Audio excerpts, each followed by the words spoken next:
I've been practicing for a number of years, and I got my fancy days. You bet. We all have, and you should. It's part of the developmental stage. But when you get down to the nitty-gritty, you want to be able to act quickly, instantaneously, and get the hell out of the box. I mean, that's what you have to do. Be practical in what you do. Okay, so,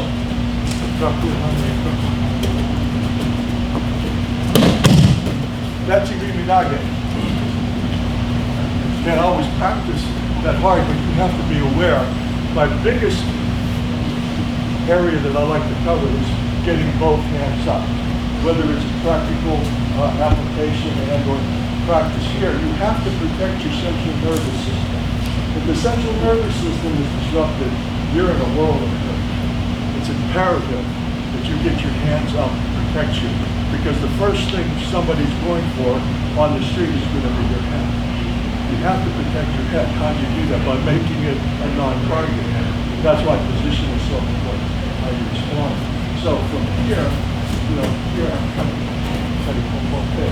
now here at the same time, I'm launching this hand towards you, and then we go, you have it. So in other words, you know that you would never, I would never try to do this and walk in on somebody. You catch an elbow or headbutt, anything. You have to prepare, till the soil before you plant. Okay. So from here, set them up at the same time. These work harmoniously in conjunction. Two arms work. Okay.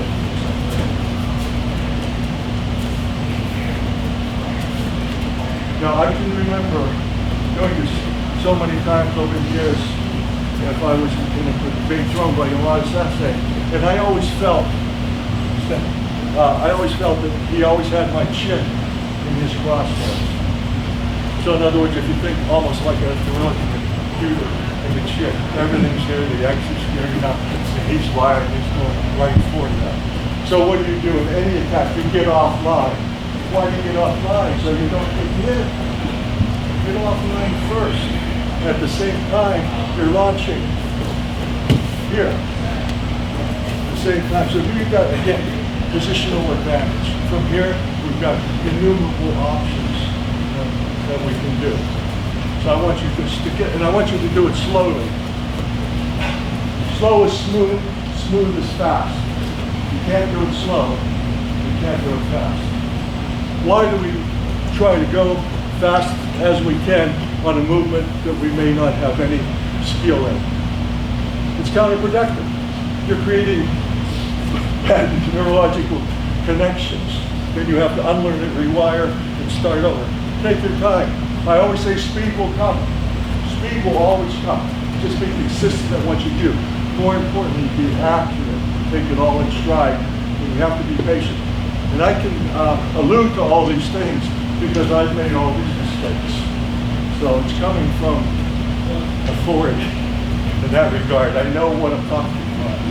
So here, and you got to get a positional advantage. You don't go directly into somebody. You know, here's the first move. See how you do. You know, sort of like whenever you get down, as I said, you take this hand down, this hand automatically goes to the head. That's the way with this hand. You know, so these things work together. So how does it work? What would we do different? So I want this.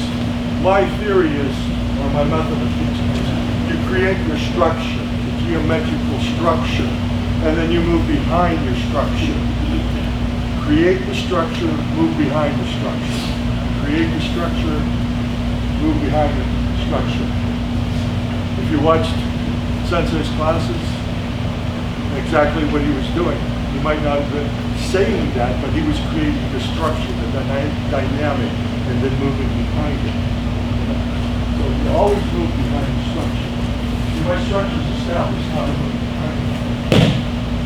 If I take it like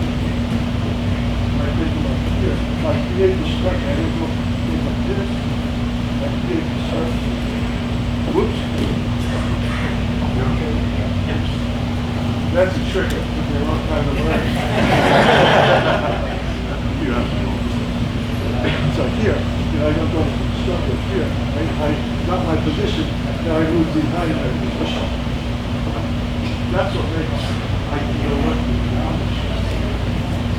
So keep in mind, the movement behind instruction. This particular both hands move. This hand goes this way, this hand goes this way. What does it do? It takes his balance here, and gives me his chin right here. What more could you want? It's right there. It's right there, you realize. Just be aware of it. Try that.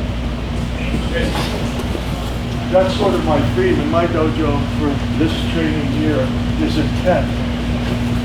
Intent determines the outcome of any situation. What's your intent? How are you intent in doing it? Are you doing it for unknown risk? Or are you doing it like your life depends on it? You have to do it like your life depends on it. You want to do it properly. So when you move with intent. You move with authority. 85% of communication is nonverbal. The way you walk, the way you carry yourself, the reaction to things. People are very, very attuned to that, especially people that don't want your best interests at heart. So you have to be aware, always be aware. Keep yourself attuned all the time. So when you move with intent. Josh, if Josh is striking Coleman, that's intent. He's intending to hit me, and I'm intending not to be hit. But you can't do it passively. Aikido is really passively active. In my mindset, I'm trying to be a nanosecond ahead of the attack. Whether it's realistic or possible or not, but in my belief system, that's what I'm working towards. So the way you think about yourself, what you do, how you do it. You want to be good at Aikido? You want to be good in your next test? Before you go to bed at night or first thing in the morning, when you're still in an alpha theta state, imagine yourself doing the technique, doing it perfectly. Watch power the basics. Any good instructor, any good teacher. This is the way, it's a biohack. You'll shorten the learning curve on anything you want. It's the way that you approach it. The way that you think. Years is the greatest technique of all. How do you connect that and make it work for you instead of minimize the trial and error? The trial and error is always there, but this is mitigated to some degree, it's less painful. Okay? So when you move, you want to move with intent. Okay, I have just maybe 15 minutes. Josh, from time to time, one of the cranial stress training to groups, where we'll have walk around my boys and put on the helmets and pads, the whole 9 yards, to give people a realization of what it's really like to be in a stressful situation. You don't know what it's really like until you're there. But once you're there, again, you change the way that you approach it. You've experienced it. So if you've experienced things, it's easier to handle. You're not overloaded or overwhelmed at first. Now, this is not for everyone, and I totally understand, but I just want to share it with you because that's basically where I come from in my style and what I do, per se. So it's important that you have, intent when you move. One of the things that we normally do when we get groups, we just in it for drug and alcohol in our hometown. And, you can get a lot of grief in these places, they go to different places. We're always trying to avoid trouble. And Aikido, we're not trying to beat anybody up. No, we're trying to stay alive.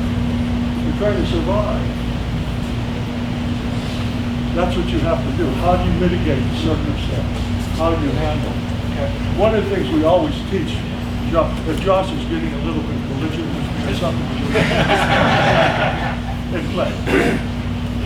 Wait, I don't want any trouble. That's the first thing you do. What did I do? There's cameras everywhere. Somebody's got to see it so you don't get sued, hopefully. In addition, you're protecting your head already. Your hands are up. Remember, action's faster than reaction. You can't react once it's already done.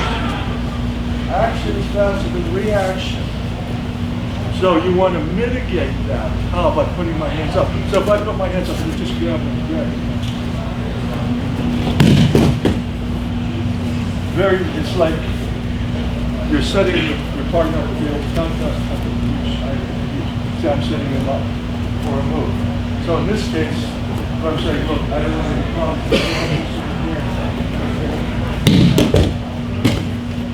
Then you negotiate. Okay, everybody, you want to try that slowly? I'll give you one more quick example of these. You're grabbing the hands here, my hand's up. It's better than catching the right or left foot. Take this hand, bring your elbow like it's a laser. This is your nozzle here, and it's coming out here. And now this is, I call it the Archimedes. Who knows who Archimedes was? Sure. Lever. The famous saying is that with a large enough lever you can move the world. So that's a great example for I developed leverage. Leverage is a force multiplier beyond control. So again, to make it simple, you put one hand up to grab the hand, coming here and taking the knee down. And this is a very strong knee kill. So exercise caution when you have to just don't fire full bore initially. Okay,